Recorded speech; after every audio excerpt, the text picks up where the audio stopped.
26, Taraji? 26, and I said I wasn't gonna do any medicine, any drugs or anything. And at 23 hours, I had only dilated 3 centimeters. I said, get the nurse in here and hit me with some drugs. And I think that's what made him come out, because as soon as they gave me the epidural, and then 3 hours later, he came out. Look at my little man. So precious. He ain't so little no more. See, don't they get grown quick? Yeah, but you'll never stop being a mom, and they'll never stop being your baby.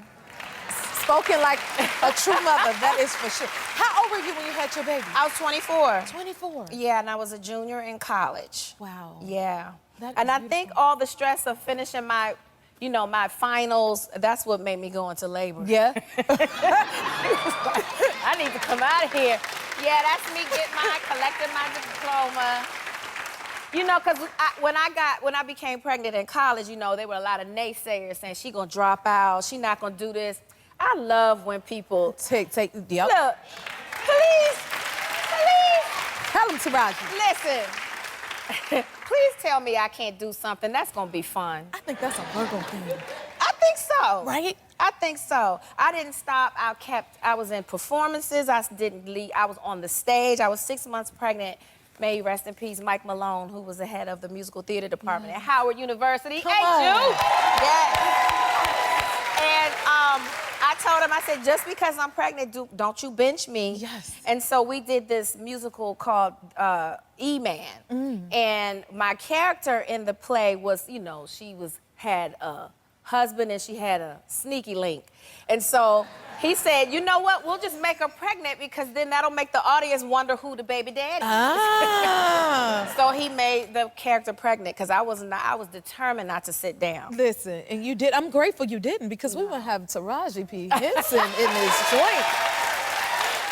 So what was it like when you moved to Hollywood and started your career? Like, that's amazing to achieve so much. You know what? I was on go mode because now I'm a mom. So I didn't have time to party, and I heard this thing about, you know, go out and go to the parties and the clubs because that's where deals happen. And I was like, I doubt it. You know, people are drinking, the music's loud. I don't understand how deals happen there. So I was smarter than that. And I was like, no, my deals will happen where they're supposed to happen, you know? Yes. In the offices, you know? I wanted to be taken seriously. Right. And I couldn't party because I couldn't afford a babysitter. I was broke. So, you know, I think being a mother so young kept me focused. Yeah.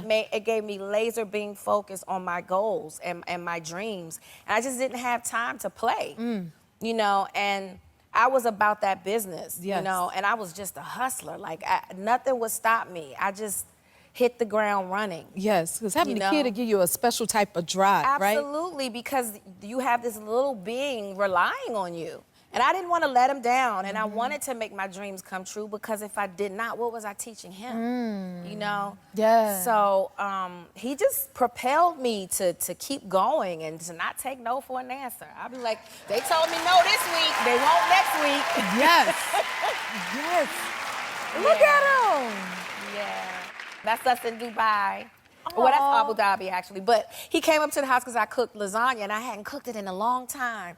And when he came up there and he was leaving, I was on the phone with my sister because I'm a new auntie. Come on, congratulations. And thank you. And so I was hugging and kissing all on him, and she said, because my niece is just one, and she said, that never ends. I said, it never ends. Never. And I showed him a picture, because on my phone, I have, when it rings, it's his baby picture. And I told him, I said, you may be grown, but every time I look at you, this is what I see. That's what we see, our I baby. see that baby.